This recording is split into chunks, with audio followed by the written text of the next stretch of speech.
Hello friends, मैं हूं जयराम चौधरी और आप सभी का स्वागत है आपके अपने channel science Guru the best पर। Please like and share the video, comment करके बताना वीडियो कैसा लगा। चैनल पर अगर आप नए तो सब्सक्राइब जरूर कर देना ताकि आपको अच्छा अच्छा कंटेंट मिले। नोटिफिकेशन के लिए आप बेल आइकन प्रेस कर लो ताकि हर वीडियो का नोटिफिकेशन आपको सबसे पहले मिल जाए।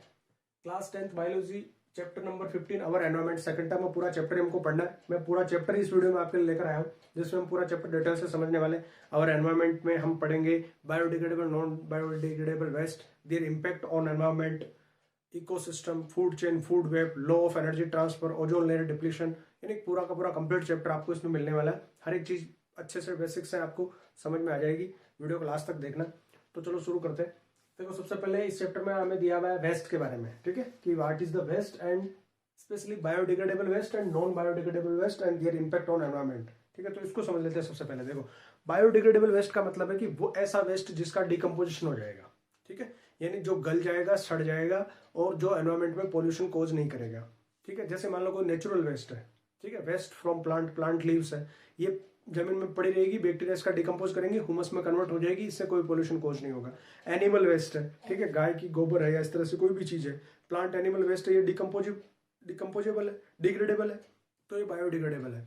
नॉन बायोडिग्रेडेबल जैसे प्लास्टिक ले लो, प्लास्टिक नॉन बायोडिग्रेडेबल है, कई सालों तक ये पड़ी रहेगी एनवायरमेंट में लेकिन इसका डिकम्पोजिशन नहीं होगा, तो ये नुकसान भी करती है, पॉल्यूशन करती है। ठीक है, तो ऐसा वेस्ट नॉन बायोडिग्रेडेबल वेस्ट है। The major challenge is the non biodegradable waste. Biodegradable and non biodegradable, इनके जो नाम है ना, इनसे हमको क्लियर हो जाता है। देखो, बायो मतलब लिविंग, ठीक है, लिविंग ऑर्गेनिज्म, या बायो वर्ड में प्लांट्स, एनिमल्स और माइक्रो ऑर्गेनिज्म आ जाएंगे। Degradable which can be degradable means which can be degrade, which can be decompose, which can be breaks down into simple substances. ठीक है, जिसका डिग्रेडेशन हो जाए, किसके द्वारा? बायो के द्वारा, यानी प्लांट, एनिमल और माइक्रो ऑर्गेनिज्म के द्वारा जिसका डिग्रेडेशन हो जाए, जिसका डिकम्पोजिशन हो जाए, वो तो हो गया बायोडिग्रेडेबल। ठीक है, और जिसका डिग्रेडेशन नहीं हो इन बायो एजेंट के द्वारा। सो बायोडिग्रेडेबल मींस दो सब्सटेंस दैट डिग्रेड्स और breaks down into simple harmless substances by nature. ठीक है, नेचर के द्वारा जो सिंपल हार्मलेस सब्सटेंस में कन्वर्ट हो जाएंगे वो तो हो गए biodegradable. And substance that can not be degrade और break down into simple substance are non biodegradable. Biodegradable substance decomposed easily by biotic and abiotic factors, ये बायोटिक और एबायोटिक फैक्टर्स के द्वारा कंप्लीटली डिकम्पोज हो जाएंगे, ये नहीं होंगे। ठीक है, not become part of pollution, they do not cause pollution, become a part of pollution, जैसे प्लास्टिक है, पॉलीथीन है, इंसेक्टिसाइड्स, ये सारे पॉल्यूशन कॉज करते हैं। ठीक है, एग्जाम्पल बायोडिग्रेडेबल वेस्ट में कौन कौन से वेस्ट आते हैं? तो waste from kitchen, food material, natural waste, यानी हम ये कह सकते हैं कि नेचुरल वेस्ट, तो नेचुरल वेस्ट है waste from plants and animal, ये आ जाएगा हमारा इसमें बायोडिग्रेडेबल में। और नॉन बायोडिग्रेडेबल में जैसे प्लास्टिक है, मेटल्स है, पेंट है, केमिकल्स है, डीडीटी है, जिस पर अभी सैंपल पेपर में क्वेश्चन पूछा था, इंसेक्टिसाइड है, ये अभी तो बैन हो गया, पहले बहुत यूज होता था एग्रीकल्चर में। पेस्टिसाइड्स है, पेस्ट को किल करने के लिए, जर्म्स को किल करने के लिए जो हम काम में लगते हैं, जैसे आप लोग घर में मच्छर मारने के लिए वो जो ब्लैक हिट और ये सब यूज करते हुए जो केमिकल्स है। इंसेक्टिसाइड्स है, HG, मरकरी, आर्सेनिक, है ना, ये कुछ मेटल्स है जो वाटर पोल्यूशन कोज करती है। तो ये ऐसे वेस्ट है जो नॉन बायोडिग्रेडेबल है, लंबे टाइम तक एनवायरमेंट में पड़े रहेंगे और एनवायरमेंट को नुकसान पहुंचाएंगे, पोल्यूशन कोज करेंगे। ठीक है, तो ये नॉन बायोडिग्रेडेबल हो गए। और डिग्रेडेबल, डिग्रेडेबल जो सब्सटेंस है ना, उसका ये दो एजेंट है, बायोटिक एजेंट और एबायोटिक एजेंट, या बायोटिक फैक्टर और एबायोटिक फैक्टर हम इनको कह सकते हैं। इनसे इनका डिकम्पोजिशन हो जाएगा। जैसे कोई प्लांट है, उसका कोई वेस्ट, जैसे मान लो पत्ती पड़ी हुई है नीचे जमीन पे, तो उसको जो माइक्रोब्स है, जैसे दीमक, आप जानते हो दीमक है, अर्थवर्म है, ठीक है, इस तरह के जो वर्म्स होते हैं, जो माइक्रो ऑर्गेनिज्म जो सोइल में रहते हैं, वो इसका डिकम्पोजिशन कर देंगे, ह्यूमस में कन्वर्ट करके उसको साफ कर देंगे। इसी तरह से कुछ बैक्टीरिया हो जाएंगे, कुछ फंजाई होते हैं, जैसे सेप्रोफाइट्स होते हैं, सेप्रोफाइट्स वगैरह जो फंजाई वगैरह होते हैं, जो डेड एंड डिकेइंग मैटर से अपना फूड लेते हैं, तो वो उस डेड एंड डिकेइंग मैटर के अंदर जो न्यूट्रिएंट है उसमें से कुछ ले लेंगे और बाकी को रिलीज कर देंगे। ठीक है, ये चीजें। एबायोटिक फैक्टर जैसे लंबे टाइम तक अगर कोई चीज पड़ी हुई तो टेम्परेचर से, रेन से, यूवी रेस से, इन सबसे भी उसका डिकम्पोजिशन हो जाएगा और धीरे धीरे वो डिस्पोज ऑफ हो जाएगी, है ना। तो ये तो हो गए बायोटिक एबायोटिक फैक्टर्स जो डिकम्पोजिशन करेंगे किसको? बायोडिग्रेडेबल वेस्ट को, है ना। और बायोडिग्रेडेबल वेस्ट यानी जो इनके द्वारा डिकम्पोज हो जाएगा, जिनको बायोटिक और एबायोटिक फैक्टर डिकम्पोज कर देंगे, वो बायोडिग्रेडेबल। और जिनका इन बायोटिक और एबायोटिक फैक्टर्स के द्वारा डिकम्पोजिशन नहीं होगा, जो लंबे टाइम तक हमारे एनवायरमेंट में परसिस्ट करेंगे, रहेंगे, पड़े रहेंगे, जो पोल्यूशन कोज करेंगे, जो आज के टाइम में हमारे लिए मेजर कॉज ऑफ कंसर्न है, वो है नॉन बायोडिग्रेडेबल वेस्ट, जिसमें प्लास्टिक, पेंट, केमिकल, इंसेक्टिसाइड्स और ये सारी चीजें आती है। How would biodegradable waste affect the environment and how would the non biodegradable waste affect the environment? ये एनवायरमेंट को किस तरह से अफेक्ट करते हैं, एनवायरमेंट पे क्या इनका इफेक्ट होता है, किस तरह से एनवायरमेंट के लिए प्रॉब्लम कोज करते हैं? तो बायोडिग्रेडेबल वेस्ट से कोई मेजर प्रॉब्लम नहीं है, इतना कोई इतना कोई खास वो नहीं है। जैसे ये कुछ 2 पॉइंट हम इस तरह से लिख सकते हैं कि फॉल स्मेल है ना, उनसे कई बार जैसे मान लो वो सड़ रहा है कचरा तो उससे स्मेल, जो बैड स्मेल आती है वो एक हो सकता है, या उनके डिकम्पोजिशन के टाइम में जब उनका डिकम्पोजिशन हो रहा है तो कुछ गैसेस रिलीज हो सकती है, जैसे CH4NH3 कार्बन डाइऑक्साइड, ये कुछ हार्मफुल गैसेस रिलीज हो सकती है। They causes some bad effect but these effect are not so major, ठीक है, इतना बहुत ज्यादा पॉल्यूशन लेवल वाले तो उस तरह से नहीं है, ठीक है ये। जबकि यहाँ पर ये जो है ना ये पॉल्यूशन कोज करेंगे और भी इनके बहुत सारे बैड इफेक्ट है। तो causes pollution, they causes air pollution, जैसे हम बर्न करते हैं इनको तो एयर पोल्यूशन होता है। वाटर पोल्यूशन, अगर ये सारे जितने पेस्टिसाइड्स इंसेक्टिसाइड्स अगर ये वाटर में मिलेंगे किसी पॉन्ड में, लेक में, तो पूरा वो जो सोर्स है वो पूरा का पूरा पॉल्यूट हो जाएगा। जो लिविंग बींग्स है उसके अंदर रहने वाले जो मछलियां और ये सारे उनको वो अफेक्ट करेंगे, ठीक है। सोइल पोल्यूशन, अगर हम इनको डिकम्पोज करेंगे, डंप करेंगे अगर सॉइल में, तो वहाँ की वो जमीन जो है उसमें रिलीज होंगे इनके हार्मफुल केमिकल और वो जमीन बंजर हो जाएगी, वहां पर ग्रोथ ऑफ प्लांट जो है वो एडवर्सली अफेक्ट होगी। So they causes air pollution as well as water and soil pollution. They causes health problems, ठीक है, इनसे बहुत सारी हेल्थ प्रॉब्लम्स होगी। ये जो प्लास्टिक वगैरह अगर आप इनको जलाओगे करोगे या जो कुछ भी है, पेस्टिसाइड्स इंसेक्टिसाइड्स है, इनसे बहुत सारी हेल्थ प्रॉब्लम्स होती है। दे कॉजेज और they spreads diseases and they also cause global warming.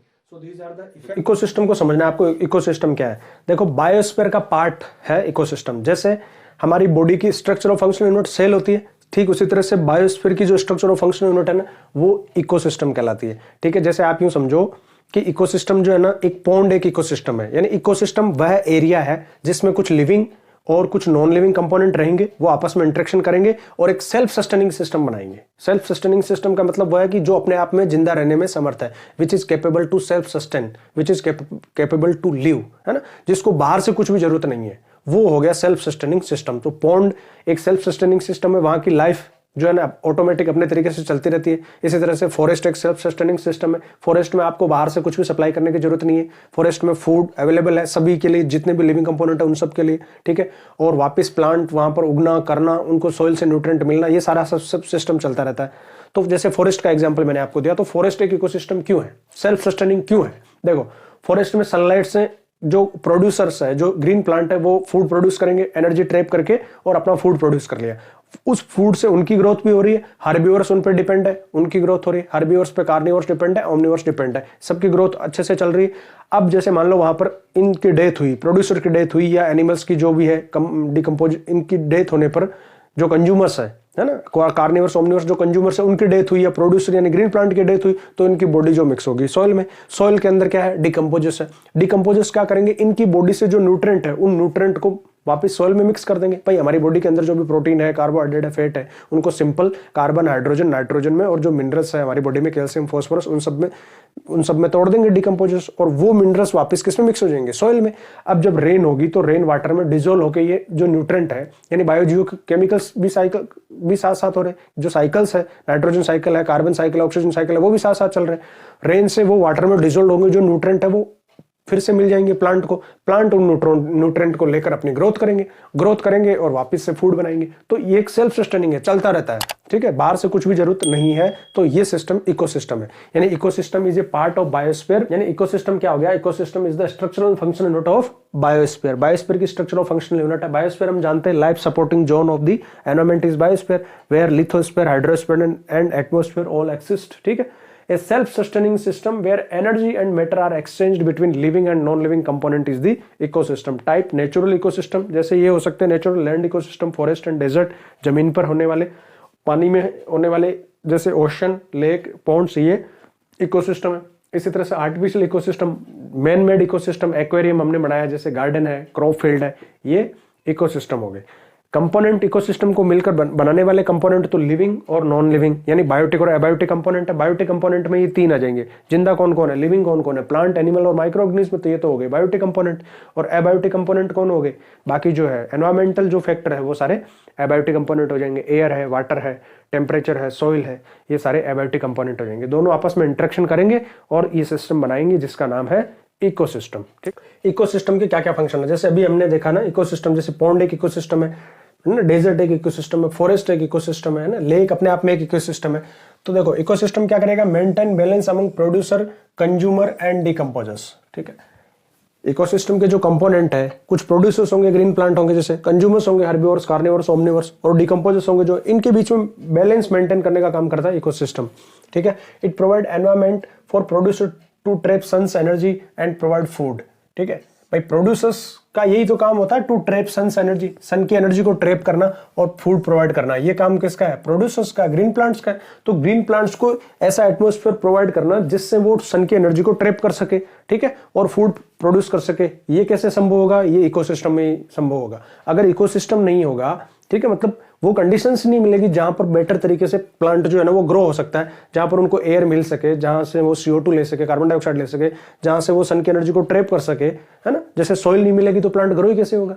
तो इकोसिस्टम में सॉइल भी है, एयर भी अवेलेबल हो जाएगी प्लांट्स के लिए, वाटर भी प्लांट्स के लिए अवेलेबल हो जाएगा, तो फिर प्लांट अपना काम कर पाएंगे। तो वो जो सुटेबल कंडीशंस रिक्वायर्ड है वो सुटेबल कंडीशन प्रोवाइड करना ये इकोसिस्टम का काम हो गया, ताकि ये जो है अपना काम करे। कौन? Producers, green plant. Responsible for nutrient recycle, biogeochemical cycles. और जितने भी बायोजियोकेमिकल साइकिल्स होते हैं, जैसे नाइट्रोजन साइकिल है ना, यानी ये न्यूट्रेंट जो बार बार जो होता है ना, जो लिविंग कंपोनेंट से नॉन लिविंग कंपोनेंट में जाएंगे, वापस से लिविंग कंपोनेंट में आएंगे, ये तभी संभव होगा, तभी पॉसिबल होगा जब वहां पर इकोसिस्टम है। अगर इकोसिस्टम ही नहीं है तो ये केमिकल साइकिल्स जो होते हैं, नाइट्रोजन साइकिल है, कार्बन साइकिल, ये सारे ऑक्सीजन साइकिल नहीं होंगे, वाटर साइकिल वगैरह नहीं होंगे। सपोर्ट लाइफ है ना, लाइफ को सपोर्ट करता है इकोसिस्टम। अगर इकोसिस्टम नहीं है तो लाइफ सपोर्टिंग जोन नहीं है, यानी लाइफ सपोर्ट नहीं हो पाएगी। कंपोनेंट ऑफ इकोसिस्टम, अब इकोसिस्टम के कंपोनेंट बायोटिक और एबायोटिक कंपोनेंट होते हैं, हमने अभी पढ़ा। इसमें से जो बायोटिक कंपोनेंट है उनका क्या रोल है, उसके हिसाब से हम इनको 3 कैटेगरी में डिवाइड कर सकते हैं कंपोनेंट को। देखो, पहला है प्रोड्यूसर्स, जैसा नाम से पता है, जो प्रोड्यूस करेंगे। क्या प्रोड्यूस करेंगे? एनर्जी प्रोड्यूस करेंगे, यानी फूड प्रोड्यूस करेंगे। So all the green plants and certain blue green algae which can perform photosynthesis are the producers. भाई प्रोड्यूसर्स कौन है? जैसे एक्वाटिक लाइफ की बात करें हम, कोई पॉन्ड है या लेक है, तो उसमें जो फाइटोप्लैंक्टन है, जो ब्लू ग्रीन एल्गी है, ठीक है, जो प्रोड्यूसर्स, वो प्रोड्यूसर्स है, यानी जो सन की एनर्जी को ट्रैप करके फूड फोटोसिंथेसिस कर सकते हैं, वो प्रोड्यूसर्स, यानी जो फूड प्रोड्यूस कर सकते हैं। यहां पर एक एक्सेप्शन हो सकता है, डीप सीज में कुछ ऐसे बैक्टीरियाज भी होते हैं जो विदाउट सन एनर्जी के भी फोटोसिंथेसिस कर सकते हैं, लेकिन वो अभी आपके लेवल की बात नहीं है। तो प्रोड्यूसर्स यानी विच प्रोड्यूस फूड, यानी green plant and blue green algae. अब कंज्यूमर, जो फूड प्रोड्यूस किया उसको कंज्यूम करने वाले सारे कंज्यूमर आ गए, है ना। Consumers which consume which takes food from directly from which takes food directly और इनडायरेक्टली फ्रॉम प्रोड्यूसर्स, जो प्लांट से डायरेक्टली और इनडायरेक्टली अपना फूड लेते हैं, कंज्यूम करते हैं, वो सारे कंज्यूमर हो गए। अब ये कंज्यूमर कौन हो जाएंगे? दीज आर हर्बीवोरस, ठीक है, हर्बीवोरस जो डायरेक्टली अपना फूड इनसे लेंगे, ठीक है। Herbivore which directly feed on plants. Carnivore which take food from herbivore, herbivore से फूड लेने वाले। कार्निवर आ जाएंगे जैसे टाइगर, लॉयन, वॉल्फ वगैरह, ये सारी चीजें। ओमनिवर जैसे क्रो, केट, डॉग, ह्यूमन, ये सारे ओमनिवर हो गए। और parasite, some are the parasites. So these are consumer which take directly or indirectly their food from the consumer from the green plants. Decomposers, अब ये डिकम्पोजर्स, इन दोनों को मरने के बाद में इनकी बॉडी में जो भी न्यूट्रेंट है उनको वापस सॉइल में मिक्स कर देना, ताकि प्लांट्स के लिए दोबारा से मिल जाए, यानी बायोजियोकेमिकल साइकिल कंटिन्यू होता रहे, ठीक है। इसके लिए कौन रेस्पॉन्सिबल है? डिकम्पोजर्स। जो भी माइक्रो ऑर्गेनिज्म है, बैक्टीरिया है ना, ये सारे जितने भी जो जमीन में रहते हैं, बैक्टीरिया है, फंगस है, जितने भी माइक्रो ऑर्गेनिज्म जो कॉम्प्लेक्स ऑर्गेनिक मैटर को डिकम्पोज करके सिंपल इनऑर्गेनिक मैटर में कन्वर्ट करते हैं। जैसे एक प्लांट की डेथ होने पर प्लांट की बॉडी के अंदर जो भी ऑर्गेनिक मटेरियल है, प्रोटीन है, कार्बोहाइड्रेट है, स्टार्च है, जो भी है, सेलुलोज है, उस सबको तोड़ के इनऑर्गेनिक सिंपल उसको फॉस्फोरस में, है ना, कैल्शियम में, न्यूट्रेंट में, कार्बन, हाइड्रोजन, ऑक्सीजन, इनमें कन्वर्ट कर देना, ताकि ये न्यूट्रेंट वापस प्लांट के लिए अवेलेबल हो जाए। ये काम किसका है? डिकम्पोजर्स का। They clean up our environment, ये हमारे एनवायरमेंट के सफाई कर्मी है, स्वीपर है, एनवायरमेंट को साफ सुथरा रखना, ये इनका काम हो गया। So micro organism, bacteria and fungi which breaks down complex organic matter into simple inorganic substance are called decomposers. So what is their role? ये क्वेश्चन आता है, what is the role of decomposers? So decomposers का role ये है, they convert the complex organic material of the dead plants and dead animals into simple inorganic nutrient, so that these nutrient can be available for the growth of plants. Again, they mix these nutrient into the soil and these nutrient dissolved in water and made available for the plants, ठीक है, ताकि plants इनको अपने जड़ों से वापस सोख सके, उनकी ग्रोथ हो सके। सफाई कर्मी है ये, नहीं तो वो पड़ा पड़ा सड़ता रहेगा, प्लांट है, एनिमल है, तो उसको डिकम्पोज करके सफाई कर देना, एनवायरमेंट को क्लीन रखना, ये इनका काम हो गया डिकम्पोजर्स का। तो डिकम्पोजर्स, प्रोड्यूसर्स एंड कंज्यूमर्स, ये 3 इसके कंपोनेंट हो गए। ये इकोसिस्टम हमारे यहाँ कंप्लीट हो गया। फूड चेन का क्या मतलब है यहाँ पर समझते, देखो चेन का मतलब हम जानते, लिंक इस तरह से एक के बाद दूसरा, तीसरा, चौथा, पांचवा, ऐसे चेन होती है। Food chain on the relationship on the basis of food, ठीक है। तो ये एक चेन है, किसकी चेन है? लिविंग ऑर्गेनिज्म की चेन है। किस बेस पर है? वू ईट वूम, इस बेस पर है, ठीक है ना। तो फूड चेन का मतलब क्या होता है, जैसे मान लो ये एक प्लांट है, सबसे पहले यहीं से स्टार्ट होगी फूड चेन, ठीक है, हमेशा प्रोड्यूसर से स्टार्ट होने वाली है। जैसे हम एग्जांपल लेते हैं एक्वाटिक हैबिटेट का, पॉन्ड का। प्लांट्स यहाँ पर कौन है, फाइटोप्लैंक्टन है जो फोटोसिंथेसिस करेंगे। अगर उनको जैसे मान लो क्रेप्स या स्मॉल फिश उनको कंज्यूम कर रही है, तो स्मॉल फिश को बदले में कौन कंज्यूम कर रहा है, लार्ज फिश। लार्ज फिश को कौन कंज्यूम कर रहा है, क्रेन। ये एक फूड चेन है। तो ये सीरीज ऑफ ऑर्गेनिज्म हो गई, series of organism on the basis of who eat whom, ठीक है, हु ईट वूम, इस बेस पर एक सीरीज बन गई। अब जैसे मान लो ये फॉरेस्ट की हो सकती है, प्लांट्स को रेबिट खा रहा है या डियर खा रहा है या गोट हो रहा, कुछ भी हो सकता है, यहाँ पर कोई भी हर्बीवोर हो सकता है, फिर उसको टाइगर खा रहा है। या एक ऐसी भी हो सकती है जैसे मान लो ग्रास ऑफर, ग्रास ऑफर को फ्रॉग, फ्रॉग को स्नेक, और स्नेक को eagle. So food chain is a series of organism that eat one another so that energy and nutrient flow from one two the next, ठीक। Series of organism है, देखो आप, series of organism है, ये series है, एक series of organism है। और इसमें यहाँ पर क्या हो रहा है, ईट वन अनदर, ये इसको खा रहा है, ठीक है, ये इसको खा रहा है, ये इसको खा रहा है। ईट one another so that energy and nutrient flow from one two the next, ताकि इससे एनर्जी यहाँ पर और इससे यहाँ पर और इस तरह से एनर्जी का फ्लो हो जाए। तो फूड चेन में देखो 2-3 चीजें पता चल गई हमको। एक तो ये सीरीज ऑफ ऑर्गेनिज्म है, it is A series of organism. अब इसमें क्या होता है, वन ईट अनदर, ये होता है। इससे क्या होता है, फूड और एनर्जी का ट्रांसफर होता है। तो एनर्जी और फूड ट्रांसफर होता है सीक्वेंस वाइज, ठीक है। सो सक्सेशन ऑफ ऑर्गेनिज्म, एक ही बात है, सीरीज ऑफ ऑर्गेनिज्म और succession of organism that eat other organism and may in turn be eaten themselves, जो एक दूसरे को खाता है और बदले में उसको भी किसी दूसरे के द्वारा खाया जाता है। Sequence of organism through which energy is transferred in the form of food by the process of one organism consuming the other, ठीक है। Sequence of organism, जैसे ये, उसके बाद ये, इसके बाद ये, इसके बाद ये, इस तरह से sequence of organism which in which energy is transferred, जिसमें एनर्जी ट्रांसफर हो रही है इसी सीक्वेंस में, in the form of food, energy किस फॉर्म में, फूड की फॉर्म में, by the process of one consuming the other, है ना। ये इसको कंज्यूम कर रहा है, ये इसको कंज्यूम कर रहा है, और इसको ये कंज्यूम कर रहा है, इसको ये कंज्यूम कर रहा है। तो इस तरह से एनर्जी का ट्रांसफर हो रहा है, ठीक है। It shows the relationship between the producer and consumer. Producer और कंज्यूमर में क्या रिलेशनशिप है, ये पता चलता है हमको, that is who eat whom, ये पता चलता है। So food chain tell us who eat whom, कौन किसको खाएगा। Series of organism taking part at various biotic level from the producer to consumer. ये प्रोड्यूसर है और ये कंज्यूमर है, तो प्रोड्यूसर से कंज्यूमर तक, ठीक है, लास्ट तक कि किस तरह से एनर्जी ट्रांसफर होगी, हु इज ईटन बाय वूम, ये जो सीक्वेंस है एट डिफरेंट बायोटिक लेवल्स, इसको हम कहेंगे फूड चेन।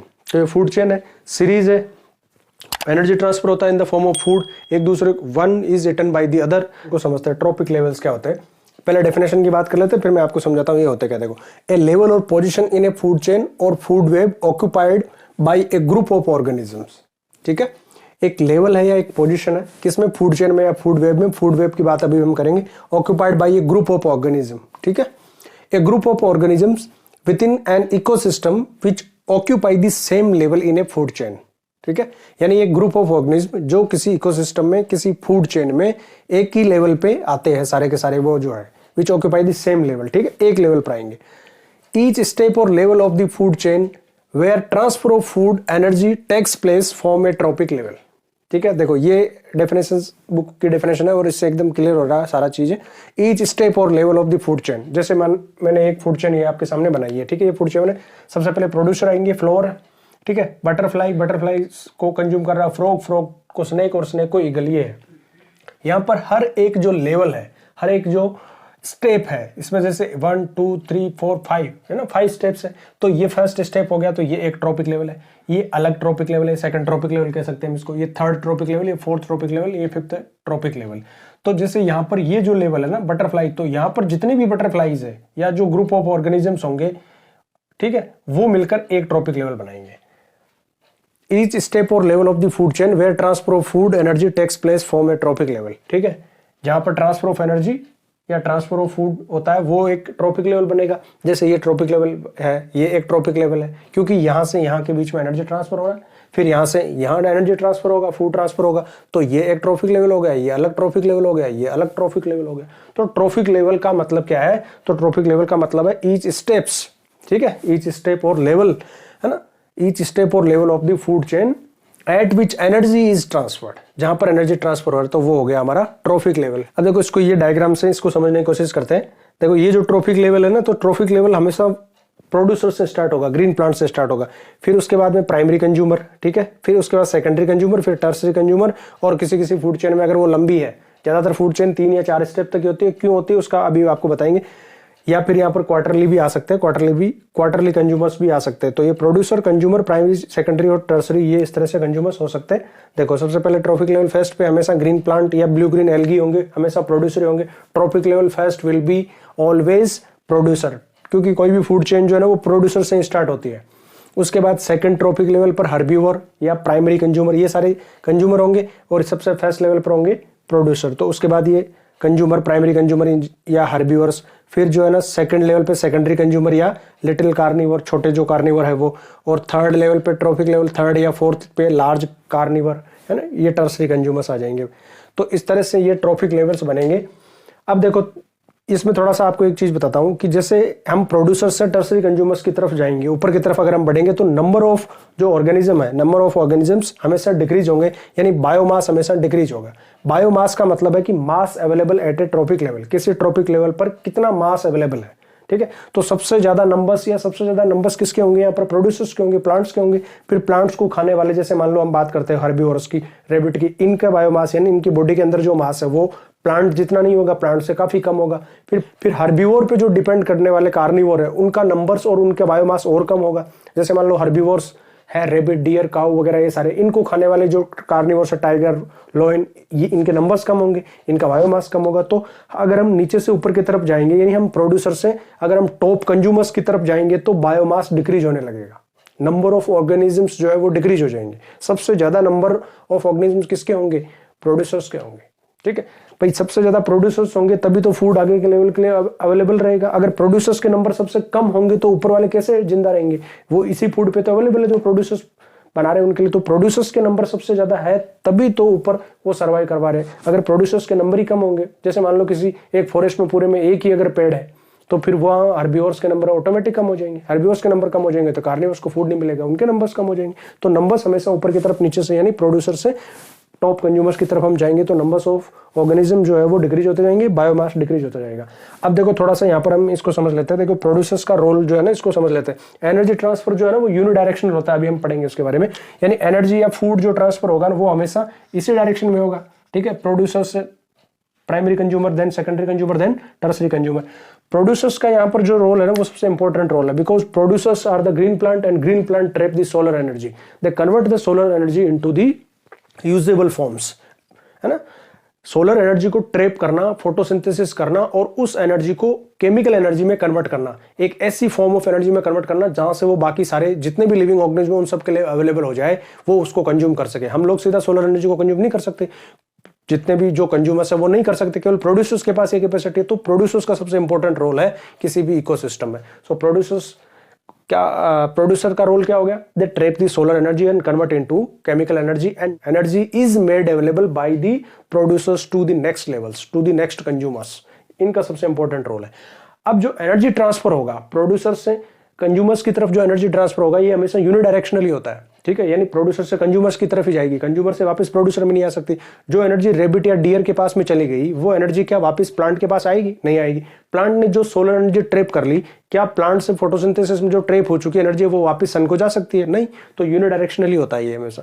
अच्छा, अब यहाँ पर जो एनर्जी ट्रांसफर से रिलेटेड जो इंपॉर्टेंट एस्पेक्ट है उनकी हम चर्चा करते हैं, उनके बारे में डिस्कस करते हैं। उन पर इंपॉर्टेंट क्वेश्चंस बनता है। 1% एनर्जी ट्रांसफर और 10% एनर्जी ट्रांसफर लॉ क्या है, इस पर अभी सैंपल पेपर में भी क्वेश्चन आया था, है ना। तो वो क्वेश्चन मैंने आपको बता रखा है, उसका लिंक आप देख सकते हो, डिस्क्रिप्शन में मिल जाएगा, आपको वहां से देखना।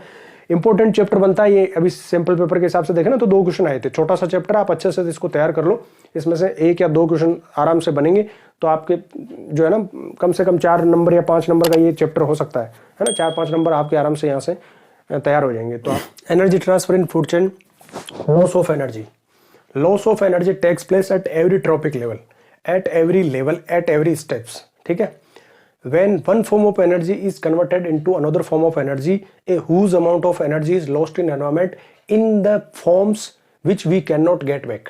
ठीक है, कहने का मतलब ये है कि जब एक फॉर्म ऑफ एनर्जी किसी दूसरे फॉर्म ऑफ एनर्जी में चेंज होती है तो बहुत सारी एनर्जी वेस्ट हो जाती है एनवायरमेंट में, ऐसे फॉर्म्स में जिसको हम वापस नहीं ले सकते, जैसे हीट की फॉर्म में या और किसी भी फॉर्म में। ठीक है, अब यहां पर देखो सबसे पहले क्या हो रहा है, सबसे पहले सोलर एनर्जी कन्वर्ट हो रही है प्रोड्यूसर में, किसमें? केमिकल एनर्जी में। भाई सनलाइट जो है वो फोटोसिंथेसिस की प्रोसेस जो सोलर एनर्जी है वो सोलर एनर्जी कन्वर्ट हो रही है केमिकल एनर्जी में। तो यहाँ पर बहुत सारी एनर्जी जो है वो यहीं पर लॉस्ट हो जाती है, एक फॉर्म से दूसरे फॉर्म में चेंज हो रहा है, ठीक है, यहीं पर बहुत सारी एनर्जी लॉस्ट हो जाती है। फिर जैसे जैसे आगे के लेवल में एनर्जी जाती है वैसे वैसे एनर्जी लॉस्ट हो जाती है। जितनी प्लांट्स के पास एनर्जी है उसका 10% केवल अगले लेवल में जाता है, और जो भी एनर्जी अगले लेवल में जाएगी उसका 90% इसी लेवल पे वेस्टेज हो जाएगा या कंज्यूम हो जाएगा, केवल 10% नेक्स्ट लेवल में जाएगी।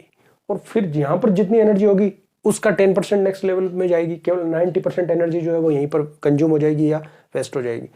तो अब इसको समझते हैं, ये 1% और 10% एनर्जी लो क्या है, इनको समझते हैं। नेक्स्ट देखो, 1% एनर्जी ट्रांसफर लो, 10% एनर्जी ट्रांसफर लो, 90% एनर्जी ट्रांसफर लो, या 1%, 10%, 90%, इनको समझ लेते हैं ये क्या चीज़ है। देखो सबसे पहले 1% एनर्जी ट्रांसफर नहीं, ये केवल प्लांट्स के लेवल पे ही, ऑटोट्रोपिक लेवल पे ही है, यानी टोटल एनर्जी जो किसी प्लांट के लीव्स पे फॉल होती है, सनलाइट, ठीक है, टोटल सनलाइट, जितनी भी सनलाइट किसी प्लांट की लीव्स पे फॉल होती है उसका केवल 1% वो प्लांट कैप्चर करता है, ये 1% लो है।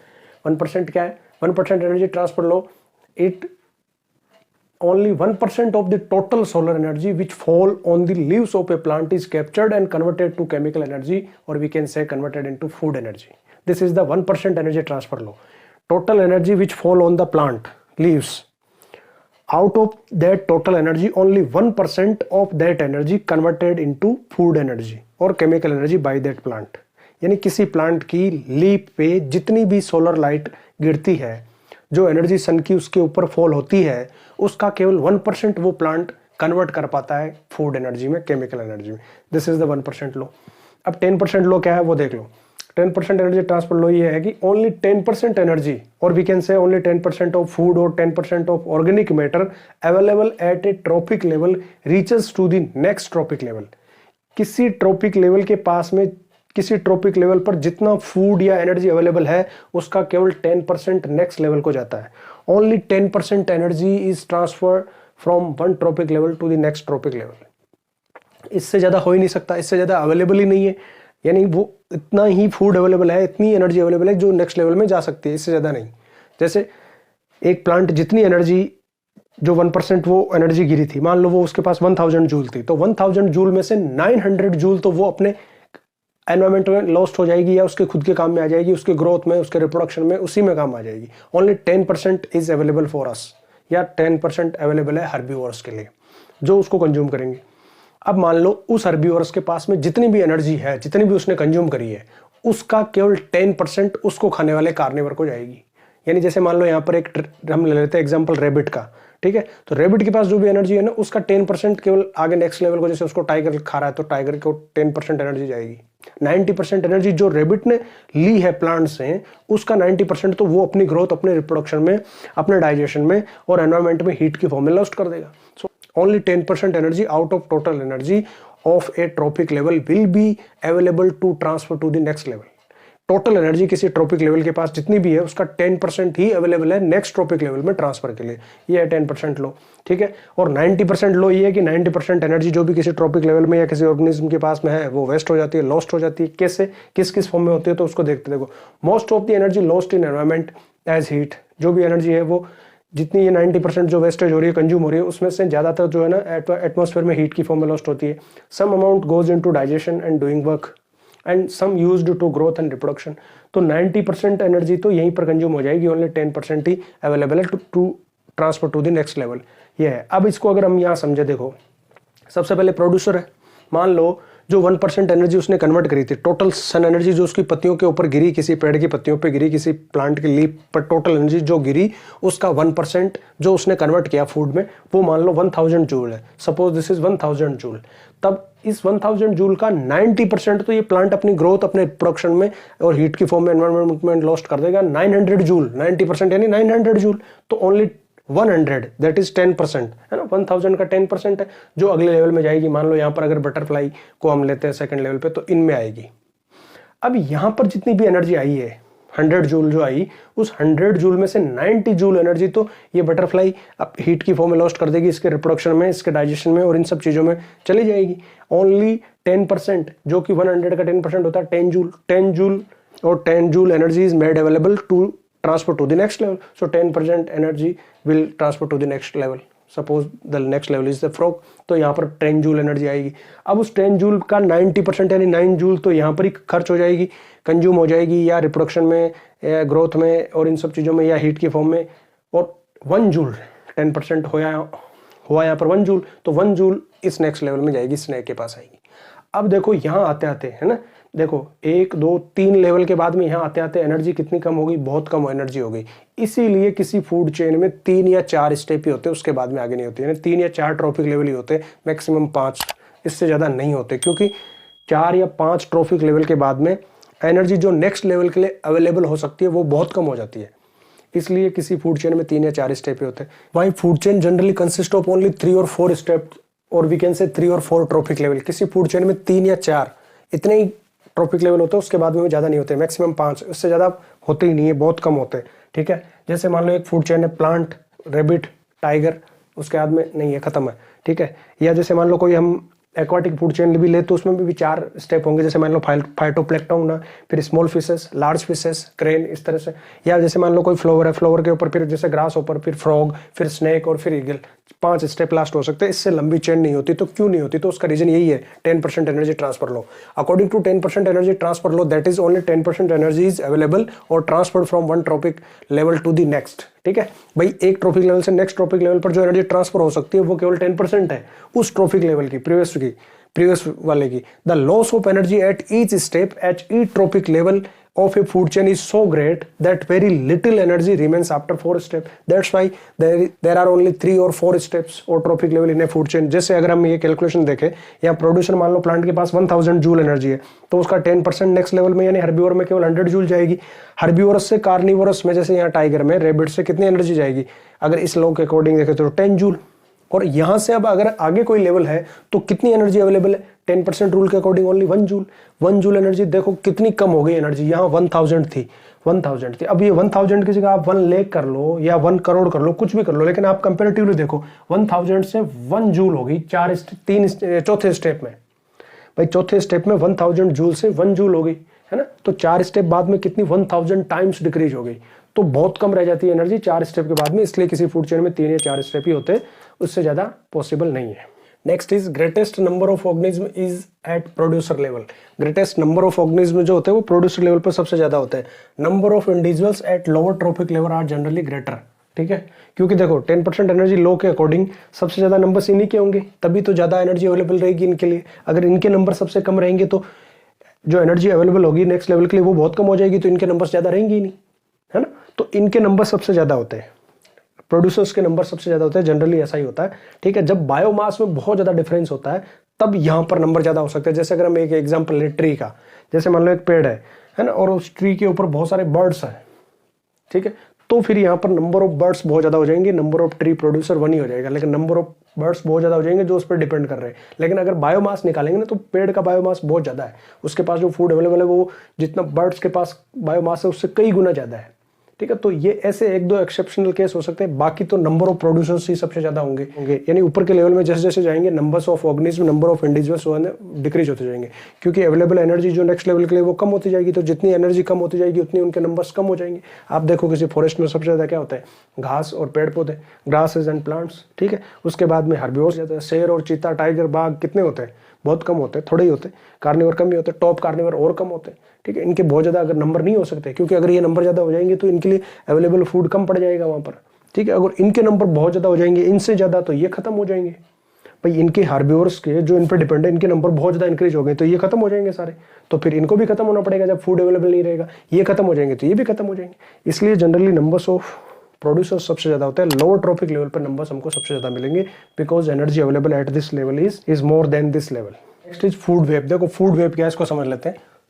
It is a network of various food chains which are interconnected at various trophic levels. ठीक है, एक नेटवर्क है बहुत सारी फूड चेन का जो इंटरकनेक्टेड है, बहुत सारे इंटरकनेक्टेड है। कहाँ पर? वेरियस ट्रॉपिक लेवल पे, अलग अलग ट्रॉपिक लेवल पे फूड चेन आपस में इंटरकनेक्टेड है। ठीक है, since an organism can occupy position in more than one food chain, एक ही ऑर्गेनिज्म एक से ज्यादा फूड चेन में आ सकता है। So in a food web it occupies more than one trophic level. तो फूड वेब में वो एक से ज्यादा ट्रॉपिक लेवल पे आ सकता है। जैसे ये अब आप ये जो इमेज दे रखी है ना, इसमें आप देखो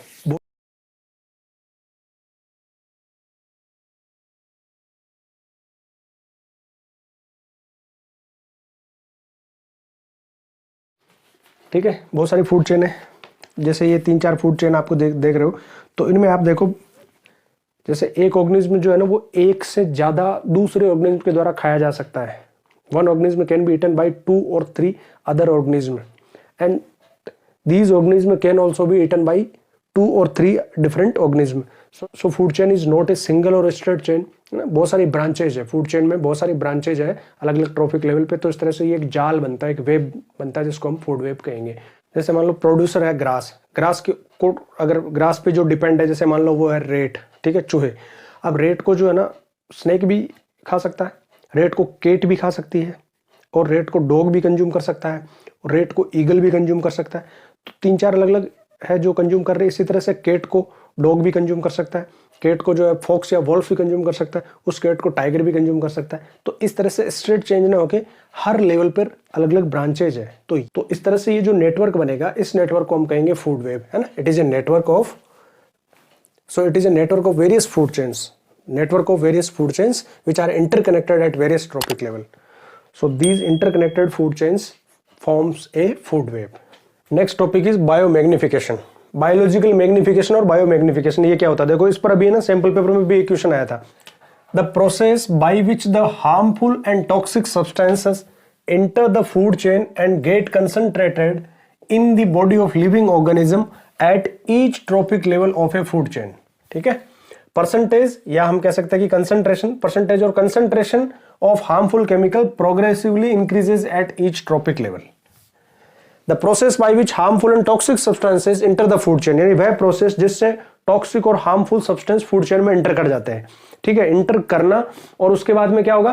concentrated in the body of living organism at each trophic level of a food chain. और हर जो ट्रॉफिक लेवल है फूड चेन का, जैसे यहां से एंटर करे वो फाइटोप्लैंक्टन प्रोड्यूसर लेवल पे, मान लो ये एक एक्वाटिक फूड चेन का एग्जांपल है, मान लो किसी पॉन्ड में या किसी लेक में है, तो फाइटोप्लैंक्टन नहीं प्लांट, ठीक है, सिंपल टाइप के जो एल्गी टाइप के प्लांट फाइटोप्लैंक्टन है, इनमें वो एंटर करेंगे सबसे पहले। यहां से एंटर होने के बाद में वो नेक्स्ट लेवल पे जू प्लैंक्टन, ठीक है, यहां आएंगे और यहां पर इनकी कंसंट्रेशन और ज्यादा इंक्रीज होगी। फिर क्रस्टेशियन में आ जाएंगे, जैसे हाइड्रा वाले जो ग्रुप में आर्थ्रोपोडा ग्रुप के क्रस्टेशियंस है, यानी स्मॉल एनिमल्स है, ठीक है, छोटे एनिमल्स है। फिर इनको फीड करेंगे फिश, तो इनमें इनकी कंसंट्रेशन और इंक्रीज हो जाएगी। और क्रेन, अगर मान लो फिश को इंक्रीज कर रहे तो इसमें सबसे हाईएस्ट कंसंट्रेशन यहां मिलेगी, यानी progressively increment, concentration progressively increases. जैसे अगर हम डीडीटी का एग्जांपल है, अभी सैंपल पेपर में जो डीडीटी वाला एग्जांपल आया था, डीडीटी क्या है? एक जो है ना इंसेक्टिसाइड्स है, एक पेस्टिसाइड्स है जो एग्रीकल्चर इंडस्ट्री में काम में आता है, एग्रीकल्चर में काम में लेते हैं, अभी तो वो बैन हो गया। जैसे मान लो उसकी परसेंटेज को हम पीपीएम में लेते हैं, मान लो कि यहाँ पर फाइटोप्लैंक्टन पर लेवल पर उसकी परसेंटेज है 5 ppm, पार्ट पर मिलियन। ठीक है, ये इंक्रीज होगी और यहां पर आते आते जैसे ये है ना, ये 25 ppm हो जाएगा यहां पर, और यही परसेंटेज जो है ना यहां पर आते आते 125 ppm हो जाएगी, और यही परसेंटेज यहां आते आते 625 ppm हो जाएगी। मतलब एक तरीके से मल्टीपल ऑर्डर में, ठीक है, मल्टीप्लाई हो रही है इनकी परसेंटेज कंसंट्रेशन। तो ये बायोमैग्निफिकेशन कहलाता है। अब ये जो हार्मफुल केमिकल है, जैसे पेस्टिसाइड्स है, इंसेक्टिसाइड्स है, हर्बिसाइड्स है, फंजीसाइड्स है, जो हम एग्रीकल्चर इंडस्ट्री में काम में लेते हैं, या जो इंडस्ट्रीज में जो काम में आने वाले कुछ केमिकल्स है जैसे पेंट वगैरह, तो उनमें जो हार्मफुल केमिकल्स है जिनका डिग्रेडेशन नहीं होता, देखो ये हार्मफुल केमिकल कैसे नॉन डिग्रेडेबल है, नॉन डिग्रेडेबल है, ठीक है, तो इनका डिग्रेडेशन नहीं होगा और रिलीज आउट नहीं होंगे बॉडी से। एक बार अगर ऑर्गेनिज्म की बॉडी में आ गए ना, तो एक्सरेशन में, यूरिन के साथ में या किसी भी प्रोसेस से ये रिलीज आउट नहीं होते, बॉडी से बाहर नहीं निकलते, बॉडी के अंदर ही जमा होते जाएंगे। इस वजह से इनकी परसेंटेज जो है ना हर बार इंक्रीज होती जाती है। तो ये जैसे डीडीटी, इंसेक्टिसाइड्स ये है, इनके अलावा जैसे और कुछ हेवी मेटल हो सकते हैं, जैसे Hg, मरकरी, ये हेवी मेटल है, ठीक है, और इसी तरह से आर्सेनिक है, लेड है, ठीक है, तो ये कुछ डीडीटी वगैरह ये है। तो ये ऐसे केमिकल्स है जो एक बार अगर फूड चेन में एंटर कर गए ना, तो फिर हर ट्रॉपिक लेवल पे इनकी परसेंटेज जो है ना वो इंक्रीज होती जाएगी और ये रिलीज नहीं होंगे, फूड चेन से बाहर नहीं आएंगे फिर ये। तो इनकी परसेंटेज जो है वो सबसे ज्यादा कहां मिलेगी? जो हाई ट्रॉपिक लेवल है, हाईएस्ट लेवल पे। जैसे मान लो ह्यूमन बीइंग की बात करें, ये जो मछलियां खाएंगे, वो ह्यूमन बीइंग अगर इन फिश को कंज्यूम कर रहा है, तो टॉप लेवल पे कौन हुआ? Human being. तो हाईएस्ट कंसंट्रेशन किस में जाएगी इन हार्मफुल केमिकल की? ह्यूमन बीइंग में। तो हाईएस्ट कंसंट्रेशन इसलिए ह्यूमन बीइंग में ज्यादा पाई जाती है। तो जो एग्रीकल्चर में जो जितने भी यूज कर रहे हैं ना, तो जैसे हम सब्जियां और फ्रूट्स की बात करें, अगर सब्जी फ्रूट्स को हम कितना भी धोले कर ले, तब भी कुछ ऐसे इंसेक्टिसाइड्स, पेस्टिसाइड्स उनमें है, हार्मफुल केमिकल्स है जो हमारी बॉडी में आएंगे, तो उनकी परसेंटेज बढ़ती जा रही है। अब ये कई बार ऐसा होता है कि इनकी वजह से ये हाईएस्ट लेवल वाले जो है ना इनकी डेथ तक हो जाती है। जैसे हम कई बार देखते हैं ना कि किसी तालाब में जो है ना बहुत ज्यादा अगर पोल्यूशन है झील में तो बहुत सारी मछलियां मर जाती है, तो उनके मरने का कारण ये भी हो सकता है एक बायोमैग्निफिकेशन भी, क्योंकि इनमें इनकी परसेंटेज कम होती है तो ये तो सर्वाइव कर जाते हैं, लेकिन यहाँ आते आते परसेंटेज बहुत ज्यादा बढ़ जाती है और जो हाई ट्रॉफिक लेवल वाले ऑर्गेनिज्म है उनको मरना पड़ता है उसकी वजह से। अब यहां पर एक क्वेश्चन ये बनता है कि भाई परसेंटेज इंक्रीज क्यों होती है हाई, जैसे जैसे यहां इतनी है तो इसमें इतनी क्यों नहीं, परसेंटेज इंक्रीज क्यों होती है, तो इसको मैं आपको समझाता हूं। देखो क्या होता है कि पहली बात तो ये नॉन बायोडिग्रेडेबल है, डिग्रेडेबल नहीं है, रिलीज आउट नहीं होते बॉडी से, तो एक बार जैसे आ गया ना बॉडी में तो इनकी परसेंटेज इंक्रीज होती जाएगी।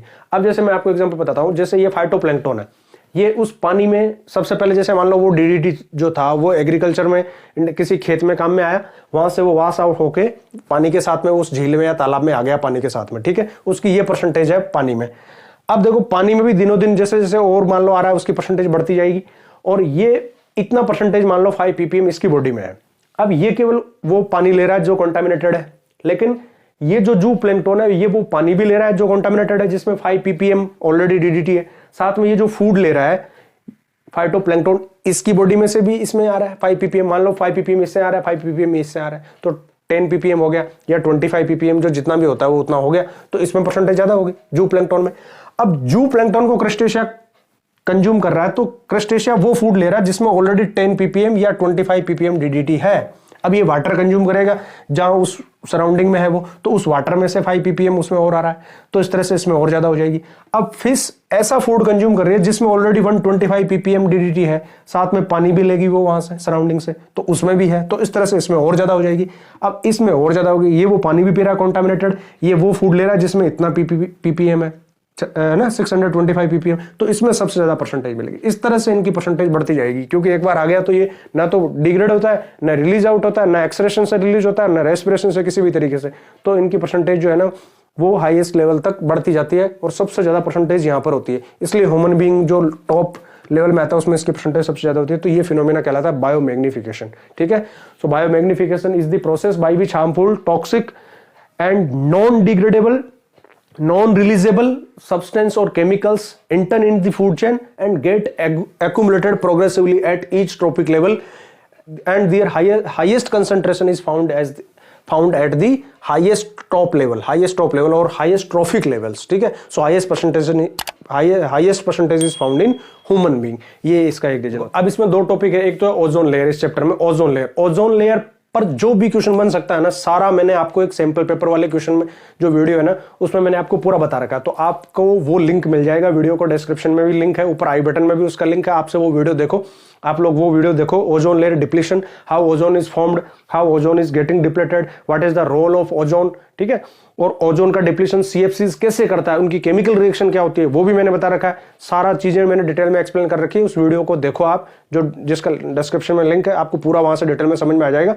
ठीक है। इसके अलावा इस चैप्टर इंक्रीज क्यों हो रहा है, उसके पीछे बहुत सारे रीजन है, ठीक है, जैसे हमारी लाइफ स्टाइल भी एक रीजन उसमें से हो सकता है ना, लाइफ स्टाइल इंप्रूव होने की वजह से जो है, एक पैकेजिंग है, पैकेजिंग हम ज्यादा करने लगे आजकल चीजों के, है ना, तो बड़ा पैकेट अगर खरीदे किसी भी चीज का तो कम वेस्ट प्रोड्यूस होगा, है ना। छोटी पैकिंग अगर हम खरीदेंगे बार बार, जैसे मान लो आप एक कोलगेट ही खरीद रहे हो, एक अगर 200 ग्राम की कोलगेट एक साथ खरीदोगे 200 ग्राम, तो एक ही रेपर एक ही ट्यूब होगी आपके पास में, अगर आप 50 ग्राम की खरीदोगे तो 4 ट्यूब हो जाएगी, तो packaging also increases the amount of garbage, ठीक है। सेग्रीगेशन प्रॉपर होना चाहिए गार्बेज का, बायोडिग्रेडेबल नॉन बायोडिग्रेडेबल का घर पे ही होना चाहिए, घर के लेवल से ही सेग्रीगेशन अच्छे से होना चाहिए, फिर उनका डिस्पोजल प्रॉपर होना चाहिए। 3R प्रिंसिपल हमको अडॉप्ट करना पड़ेगा, reuse, recycle and reduce. Reduce the waste, reuse the waste that we can reuse, जिसको हम रीयूज कर सकते हैं वो रीयूज करना चाहिए, एंड रिसाइकल द वेस्ट। तो ये कुछ तरीके, फिर हम जितना नेचर के नजदीक जाएंगे ना हमें वो तरीके यूज करने चाहिए, जैसे अगर हम व्हीकल का कम से कम यूज करेंगे, साइकिल यूज करें, है ना, तो नॉन बायोडिग्रेडेबल वेस्ट को हम कम कर सकते हैं। तो ये कुछ है, इसमें कोई खास इतना क्वेश्चन बनेगा नहीं।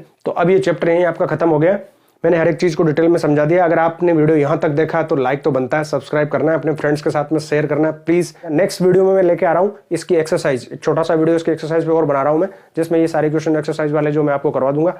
Thanks for watching the video, please like and subscribe the channel. मिलते हैं अगले वीडियो में, तब तक के लिए बाय।